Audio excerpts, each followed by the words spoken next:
это мимолетная идея. Мы пришли на обед, вот тут посмотреть. Ну, у нас давно уже есть вот эта аллея, и кооператоры начали украшать, они повесили фонарики, и вот мы вдохновились именно вот этими фонариками. Вот бы еще сюда зонтики мы подумали, и вот как подумали, так и решились реализовать.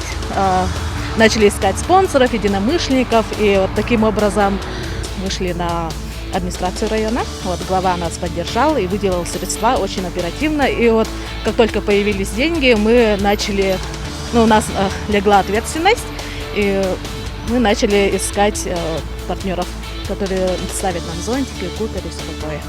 И вот буквально за, можно сказать, неделю у нас появилась такая аллея.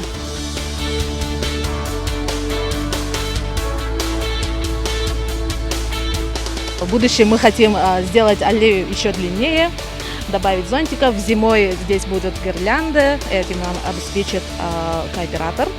И мы хотим тут поставить мусорки и скамейки.